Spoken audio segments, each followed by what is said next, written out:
Hello, chronic illness warriors. Dawn Super here from Going Beyond Coping, and I help people cope with chronic illness and pain. If you're watching this on Facebook, thank you very much for visiting either the Going Beyond Coping page or the Positively Narcolepsy page where you are seeing this. I appreciate you.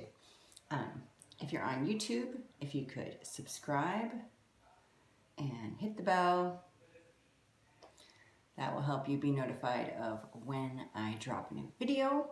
I try really hard to get them done on a Wednesday, but it just wasn't happening for me yesterday. And today I like to talk about gratitude on Thursdays, Thankful Thursday, help you focus on gratitude because being grateful leads to being happy. So yeah. Didn't get the video done yesterday, so I'm doing it today. And today I want to talk about what happens if I don't react. So I'll be talking about some coping techniques throughout this and using my own experience with teaching myself how not to react and the resulting symptom improvement that I got from that, because that's why I do all this stuff, is to help people cope with the pain and symptoms of chronic illness and chronic pain. These are the kind of things you don't hear about from your doctor. They're outside the bottle, they're outside of diet and exercise, and they're digging into the way that you think and your perspective. So let's get started. I'm going to, okay, so you hear the phrase a lot, go with the flow. And for a good portion of my life, I thought that would happen automatically when I got to a certain place. But it doesn't really work like that. If you're going with the flow, it's not something that happens to you, but it's something that happens through you. Meaning, if faced with an adversity, do you let it pass by? Do you take out of the lesson what you need and let the yuck of it go? Or are you still living in there? If you are still doing things like wanting someone to pay for something that they did to you, holding a grudge, beating yourself up for whatever reason, you are keeping yourself from flowing. A lot of people think I'm overly passive when I don't let some other person's indiscretion bother me. But really, it's just me holding on to my power. The only power I have is the power of my mind. So if someone accuses me of something or says something negative, I don't feel the need to defend myself against that. And it's that knowing myself and not feeling the need to defend that allows the situation to flow on by. And I don't think about it at all. One of the greatest visual experiences with this I had was one time when my husband was mad at me. It was a complete misunderstanding, but he had some missing information. Something had happened that led me to do what I did, and he wasn't aware of the something that happened. And I tried to explain it to him, but in that moment, he was just in a mood. So he was downstairs, and I had to go upstairs and take my narcolepsy nap. And I'm laying in bed, and up to this point, I'm 50 now, I was probably 45 when this happened, maybe 46. I'm laying in bed and I'm thinking about what I could have said, what I should have said, what of this, what of that, what of it, and banging around the variables, and are we going to break up, and all this other crazy stuff. And I realized in that moment that it was all unnecessary. I realized that once he calmed down and heard the first part of the story that he was missing, he wouldn't be mad anymore. So what obligation did I have to the situation? I put it out of my head. I didn't think about it at all. I goofed around on Facebook and forgot it even happened. And then when I got up from my nap, I went downstairs, and the first thing that I said was, I know you're really mad, but insert first part of the story here. And he says, well, why didn't you just tell me that? And I said, well, you were too mad to listen. So that's what not reacting is all about on that level. Take any given moment in your day. What are you thinking about? No one else knows. No one else has any knowledge of what you're thinking about. So if you're sitting there worried that so-and-so doesn't think you're thinking about your problems enough, or so-and-so doesn't think you're thinking about them, no one has a clue what's going on inside your head but you. I'm talking to you about this. I could stop and be thinking about unicorn ice cream. I mean, you really just have no idea what's going on in another person's head. So instead of trying to figure that out, just focus on the soundtrack that's playing in your own head. That's one technique. Let's see. Monday, I did in my daily dose, which I try to do every day, but I don't always get to.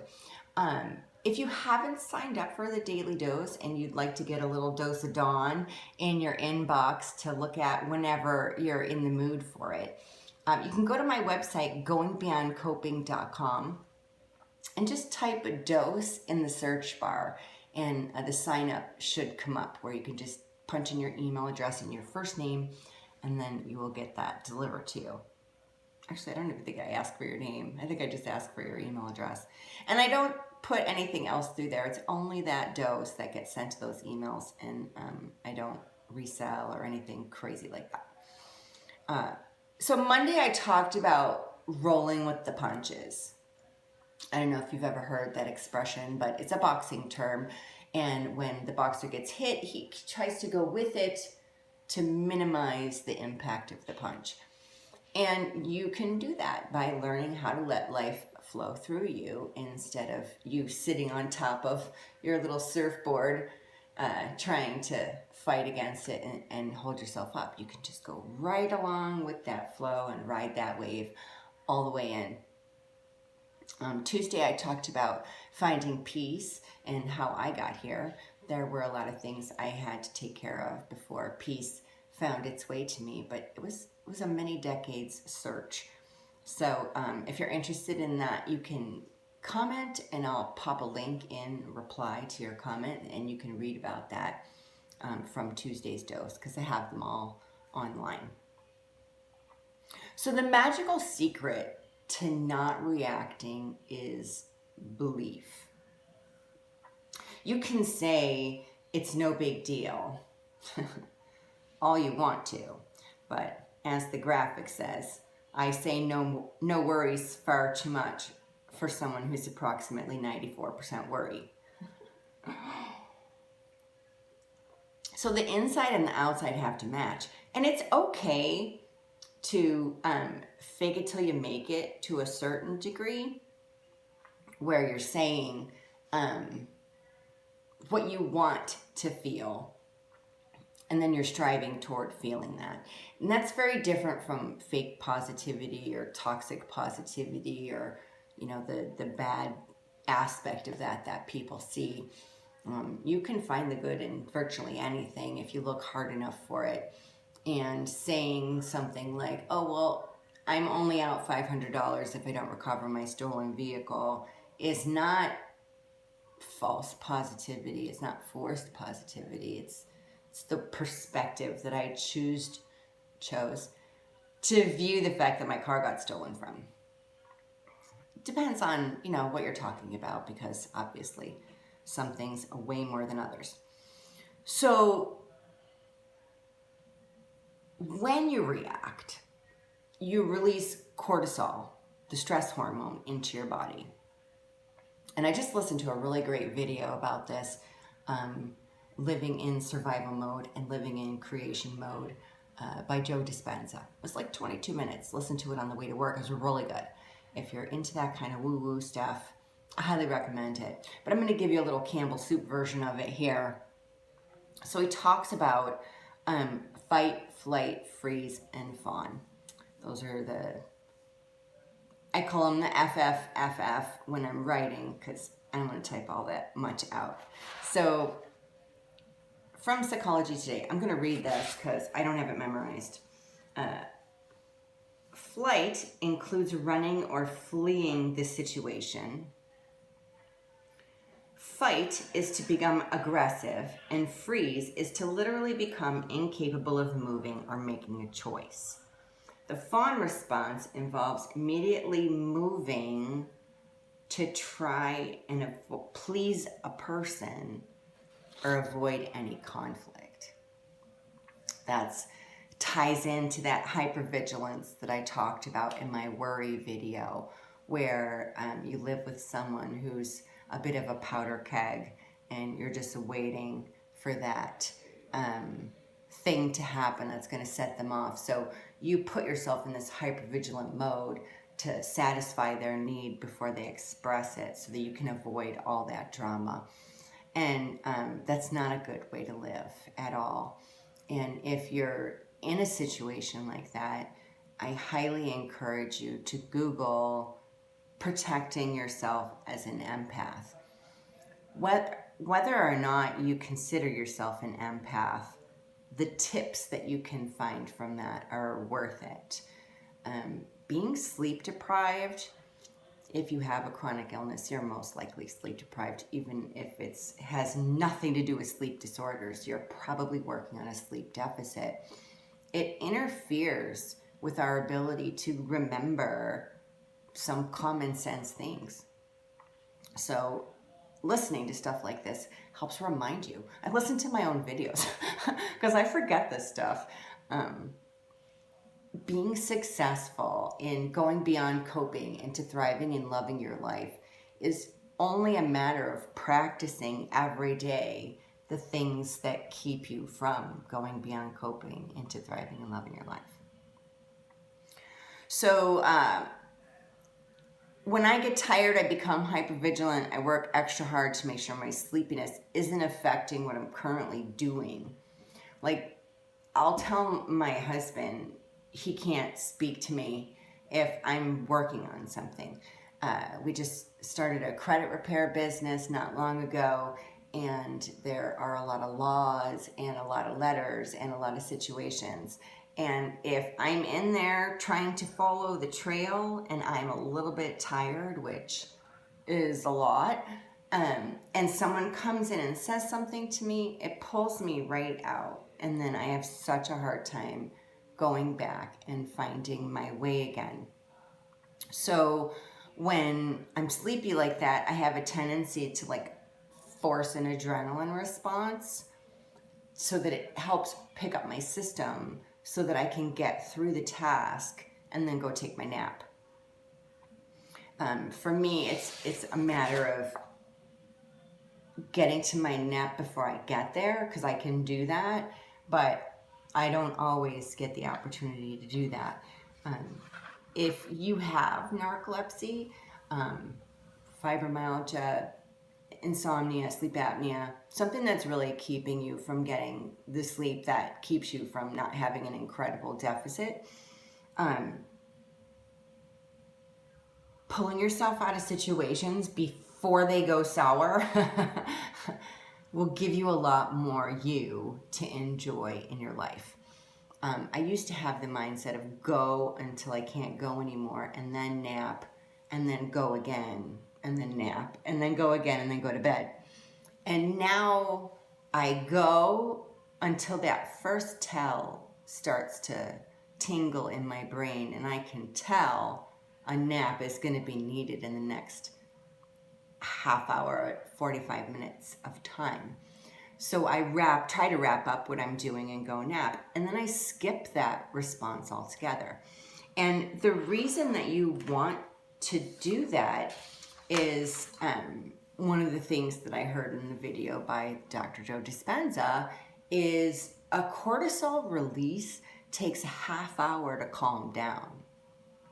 And a cortisol release is kind of like, the way he described it was when you go in for an organ transplant, They slam your body with stress hormone to shut down your immune system, which is your defense, your body's defense system. If you're a Star Trek fan, it's taking the shields down.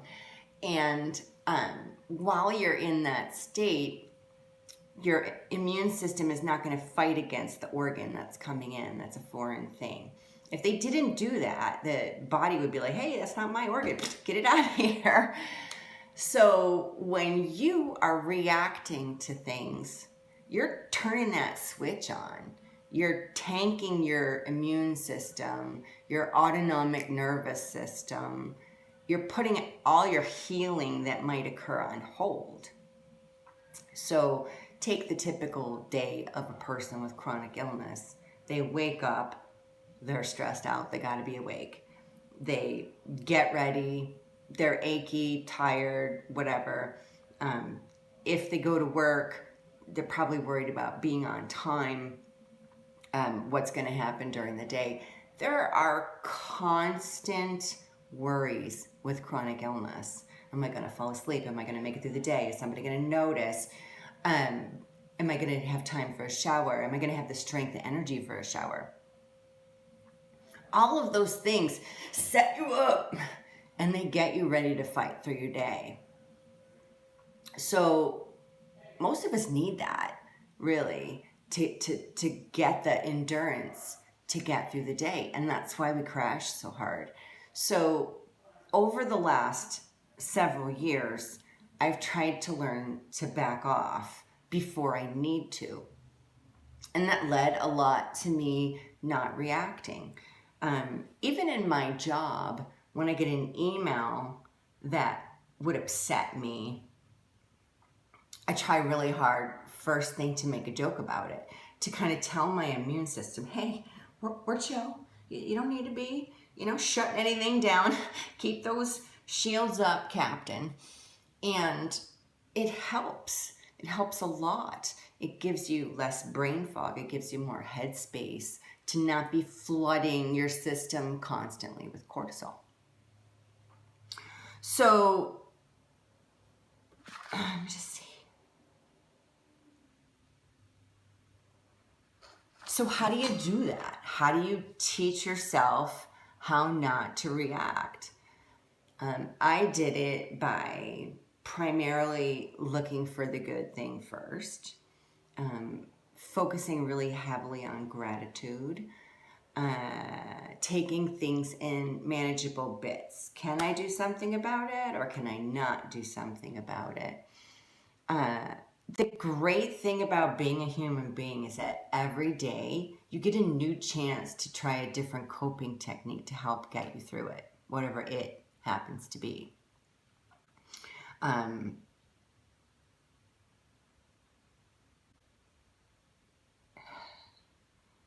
Okay, so a couple of the things that have happened to me recently that give a good example to this.